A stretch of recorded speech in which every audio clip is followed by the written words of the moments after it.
Welcome back to MotoringBox. I'm Sean McKellar, and today we're going to talk about my BA Falcon XR6 Turbo, which you would have seen recently getting tuned at Cleveland Exhaust by the mighty Hoff, who you might know from Nugget Garage.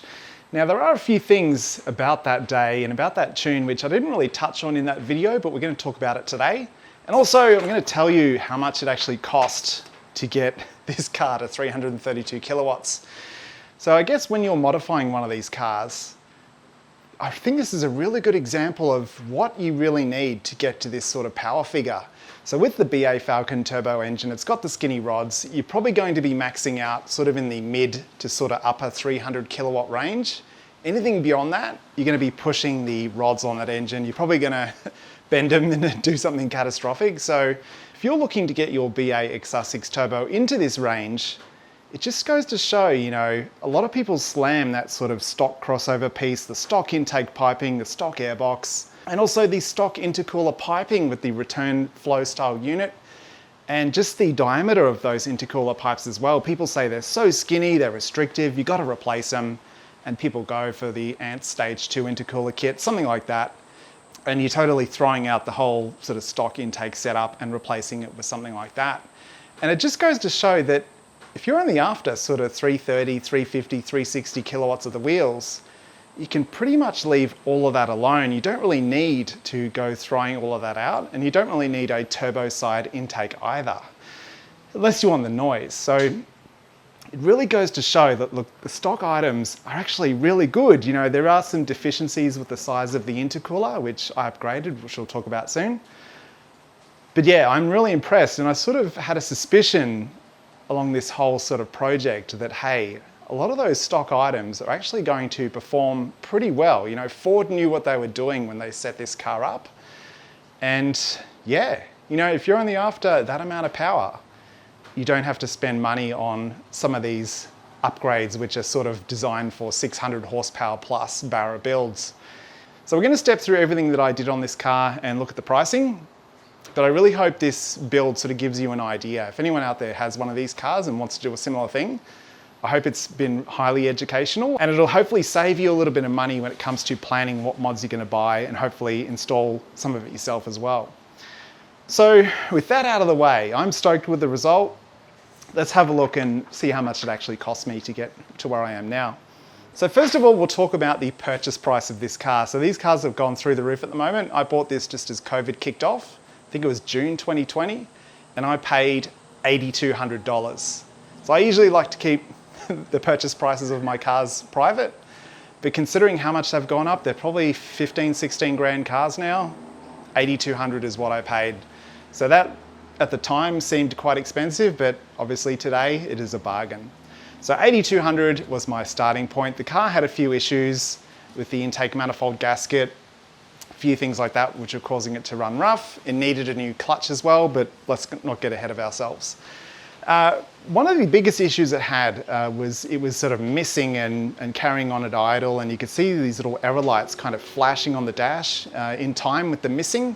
So I of course had to replace the spark plugs and the coil packs. With the coils, I went for genuine Ford Motorcraft coil packs, which are apparently good for anything from a stock XR6 turbo through to like 1,000 horsepower plus. People always say go genuine. Ford Motorcraft, they cost me $197 from eBay. Shop around, but that's probably what they're going to cost you. As for the spark plugs, I went for the NGK Iridium Max. I got those from Bullet Performance Racing, and they cost me $145. They were gapped at 0.8 of a millimeter. And that's just something to bear in mind. I think stock standard, these cars were gapped at about 1.1 mil. And as you are upping the boost, you need to reduce that gap, because if you've got the stock plugs with the stock gap, as soon as you up the boost or the additional air which is going into the cylinders can actually blow the spark out. So you'll find the engine's going to start missing on higher boost. So yes, you need to either gap down your existing Iridium plugs or just buy some brand new ones that are already gapped. You can check the gapping on those as well, which I did. I'm not going to tell you how to do that. You can look that up. YouTube is an amazing resource when it comes to things like that. So that was the coils, that was the spark plugs. I also installed an under headlight intake. So this was a genuine OEM Ford part for the BA Typhoon, and probably I've heard the BF turbos also had it as well. I'm a little bit skeptical when it comes to the intakes on these cars, whether sort of drilling out the airbox or adding this secondary intake actually would have had any benefit, apart from increased noise, which is always a plus. But considering it was a genuine OEM part, and Ford actually spent the money and developed this thing and had it built and installed it on their cars, I think there must be some merit and some benefit, otherwise they wouldn't have bothered. So back in the day when I purchased that, it cost me $110. So there's something which I'd like to coin the MotoringBox effect, which is when I published that video, they were freely available on eBay in quite generous quantities, but ever since that video was published, they all disappeared. So if you're after one, do have a look around, or maybe even contact your local Ford dealer. But yeah, I think they're becoming very thin on the ground. You might even be able to get one from a wrecker's if that's what you want to do. But that was a really cool part because it does sort of retain the whole factory airbox. You don't have to change the appearance of anything. You just have to route a little hole into your airbox, put the snorkel in, and the job's done. There was a nice little increase in intake noise as well, which was fantastic. And look, if you can't find a snorkel, some people even just cut the hole in the front of the airbox anyway and allow the air to sort of flow in like that. Next up, the clutch needed to be done. I actually bought an Extreme Clutch KFD 28680-1A. That was a single plate organic clutch, and it was apparently good for up to 680 Newton meters of torque. So far it's performed brilliantly in the car, so I think for my power level it's going to be fine. That cost me $1,100 just for the parts. It included the clutch disc, the pressure plate, the concentric slave cylinder, a couple of other things I don't remember, but it was basically the whole kit, the flywheel as well, because the clutch disc was a larger diameter. I'm not an expert in any of that, I didn't install it. And that brings me on to the installation cost. So that was another $700. So all up, it was $1,800 just for the clutch and the clutch installation. Not going to mention who did it because, quite frankly, I didn't really care for the guy. He did good work, but he was not easy to deal with. But look, you get that. Some people just don't sort of mesh. So look, if you're watching, mate, don't worry, you're a champion. So next up, I decided to upgrade the fuel pump. You obviously should do your filter as well, which I did. But I replaced the fuel pump with a Sniper 320 litre per hour fuel pump. That was apparently good for up to around 600 horsepower, they reckon. Not pushing anywhere near that. So it is doing the job. Really no complaints, it's quiet. It was the whole sort of assembly. So you literally just pull the back seats out, lift up the hatch, pull the existing pump out, unclip it, clip the new one in, drop it in, reinstall everything, and the job's done. Nice and simple, not having to mess around with hoses and any of that. So that cost me $250. So far I've done everything except for the clutch installation by myself, so saving money on the labour there too. So next up, I actually had a leaky coolant hose around the T-piece on the heater, sort of on the driver's side of the engine. I did actually replace it with a replacement part. It was like the plastic T-piece with the hoses coming off it, which you can buy all as one unit. But that thing actually leaked as well. So I thought, right, I'm gonna buy a Gates coolant hose kit, which cost me $150. And I also bought an aluminium T-piece, which I would highly recommend if you have the turbo engine, get that. That was an additional $35. So $150 for the hoses, $35 for the T-piece. And again, I installed them all myself. It's not something you have to do if your hoses aren't leaking, but bear in mind, these cars are getting pretty old, and yeah, those things do wear out, and it's better to replace them preemptively instead of waiting for a leak or a burst or whatever. So next up, we get to the fun stuff, the intercooler. So this is the factory intercooler that came out of the car. I don't recall the measurements. I think it's about 350 by 150 or something, 55 mil deep. These perform pretty good. I think if I left it in the car, the power would have probably been still in the 300 kilowatt range. But I really wanted to upgrade this thing because PWR, which is the one I went for the PWI 5405. Do check their website and check the models, because even for the BA Falcon range, the design actually changes. I think it was around October 2004 when the BA Mark II came out. The intercooler is actually a different design because the mounting method is different. So make sure if you're going for one of them that you go for the right one, depending on the year and month manufacturer of your car. But yeah, look, these are a really good stock standard intercooler, but they are a little bit on the small side. So I think it made sense to upgrade it. And yeah, I really, even though that PWR intercooler is quite expensive, it is still a return flow unit, and you can hook it up basically to your stock standard intercooler piping. Job's done. Nice little upgrade. It basically doubled the height of the core. So if this was kind of only 150, then it was up to like 300 or whatever it was. It was double. So it fitted up really well. It was a little bit the more difficult end of the spectrum when it comes to the difficulty of the job. You sort of had to take the front bar off, jack the front of the car right up. It's not for the faint of heart, but if you can sort of have the car parked up in the garage for a couple of days while you sort of work away on it, it's not the hardest thing in the world to do. And if you don't know until you try, so give it a shot. If not, you're paying someone to do it. So that intercooler cost me $1,000. I got a little bit of a deal from PWR as well, which is fantastic, because I also decided to buy a radiator from them as well. And that was really a preemptive sort of a thing as well. If you want to save money, you don't have to upgrade your radiator. But again, 17, 16-year-old radiator, they do have a service life of about 10 years. So judging by that, it was probably 7 years overdue for being changed. So I thought, if we're going to be upgrading the power, there's going to be more heat generated as a result. Let's get a thicker radiator. And that's what I did. I went for the PWR 5100. That is a manual radiator. They do have an automatic version as well. Look up the number on their website. But again, that was $1,000. But no complaints. It looks really fantastic. It's nice and thick, 55 mil versus something like 25, I think, for the stock standard core. I'll put a link to the video up here in the corner. But again, a little bit tricky to install. But if you've got the patience and the know-how and you're not afraid to give it a go, try it. The fans do fit in as well. They are very tight. But money well spent, I think, with this car. So next up, I wanted to replace the exhaust on this car. I got a Venom turbo back exhaust. It has a nice meaty 4-inch dump pipe. It goes into a 5-inch cat converter and then into twin 2.5-inch pipes. It is a mild steel system. That cost me $1,500. So I decided to go for that just because I really like the way it looked, the way it was designed. There are stainless steel kits available from other manufacturers if you're that way inclined. I prefer the sound of mild steel systems, so that's what I went for. The build quality is top notch. It was a little bit tricky to install the rear section, but I think that's the same with any exhaust because you're kind of putting it over the diff. But yeah, no complaints. It is a fairly mild sort of a sound. It does sound, has a nice little note to it, but it's not obnoxiously loud.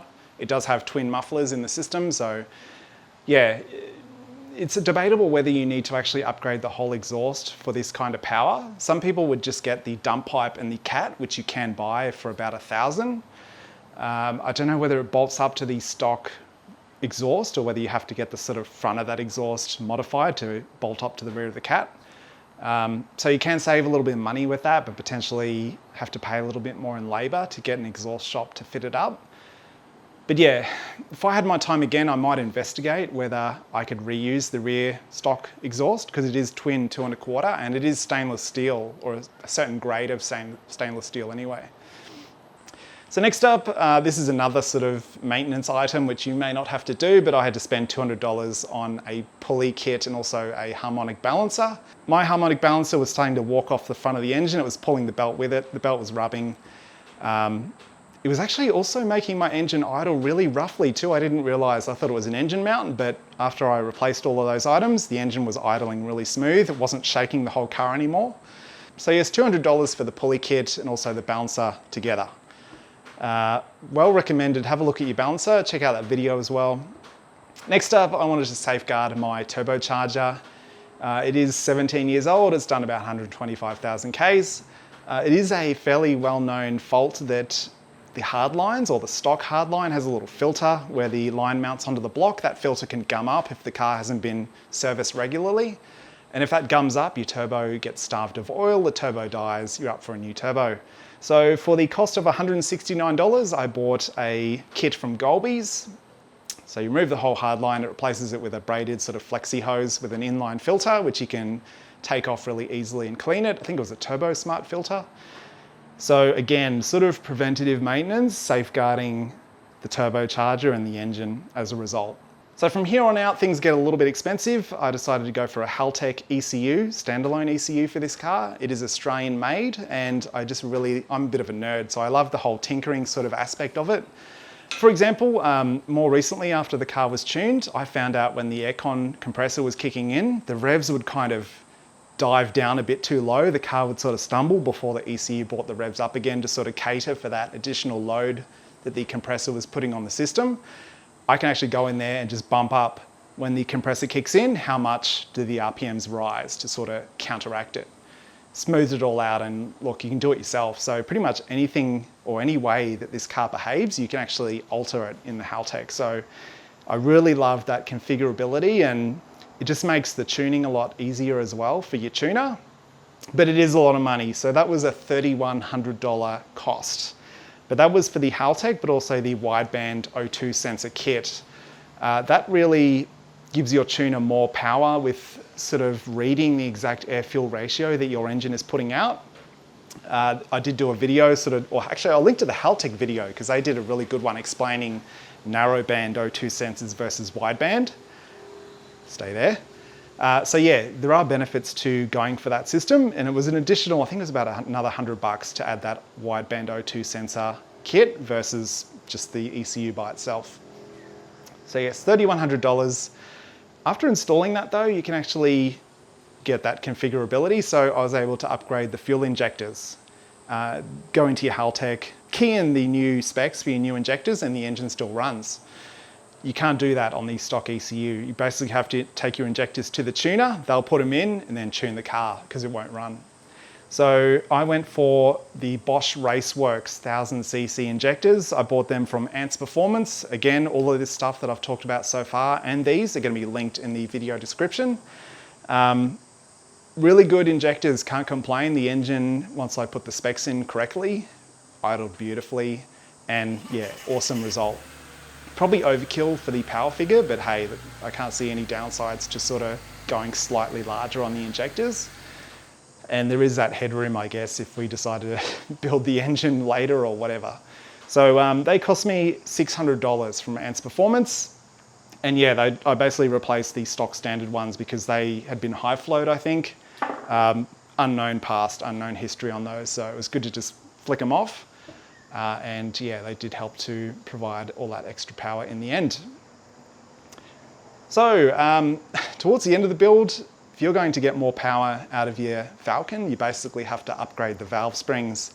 So I went for a set of Crow, I think they call them race valve springs for these engines. They were BA, BF specific. I think FGs probably have different ones. Don't quote me on that, but they were $415. I think it included the retainers as well. You basically reuse everything else.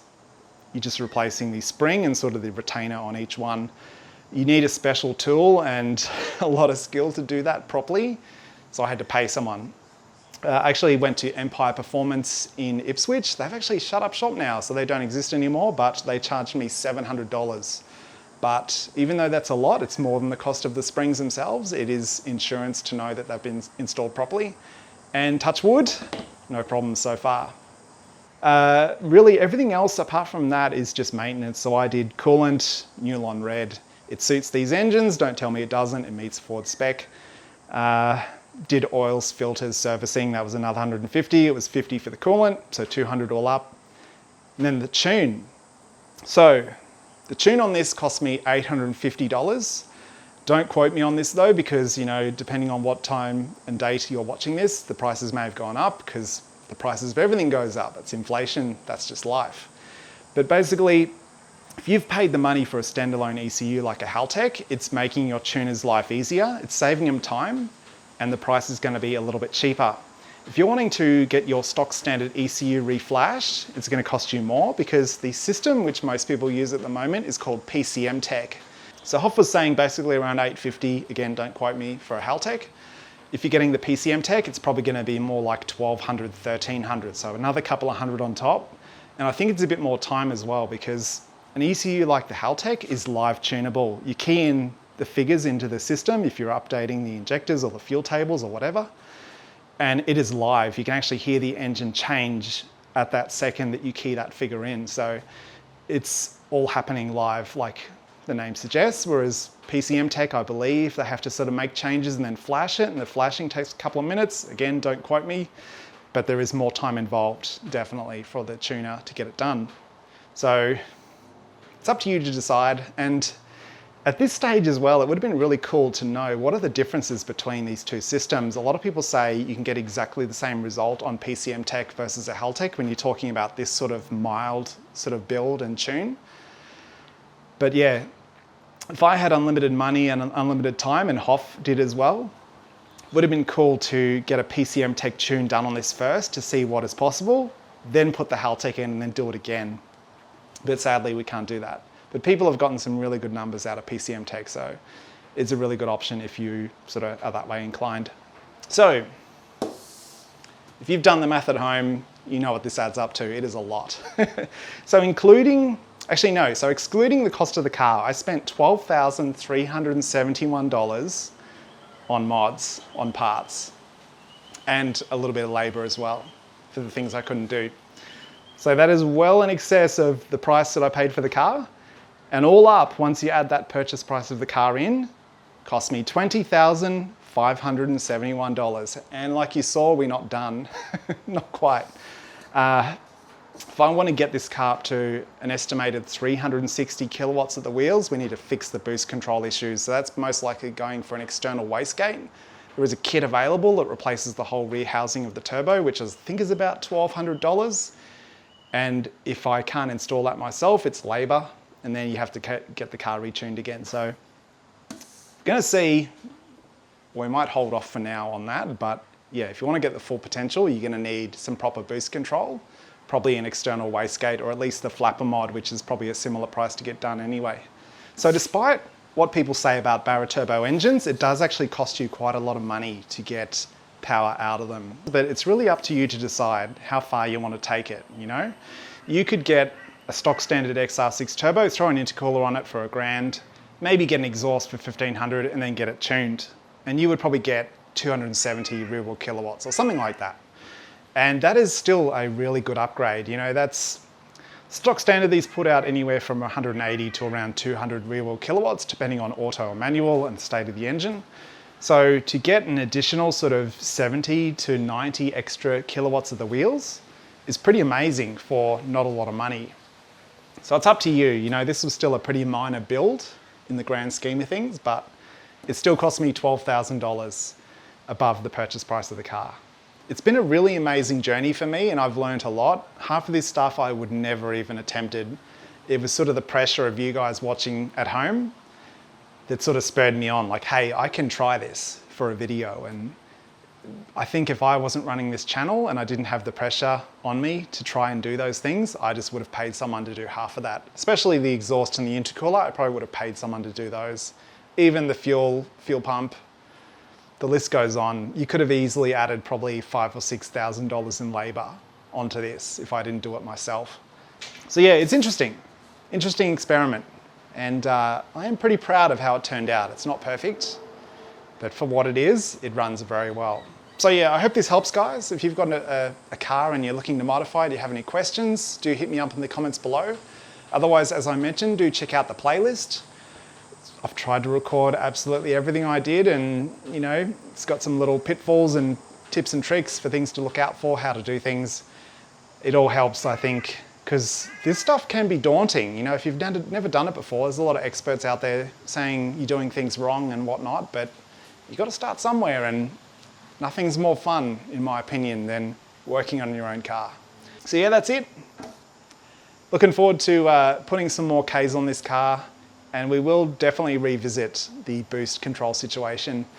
So projects are never truly over, and it's the same story with this one. So that's it, guys. Thanks for watching. If you've got any questions, put them below. Otherwise, see you next time.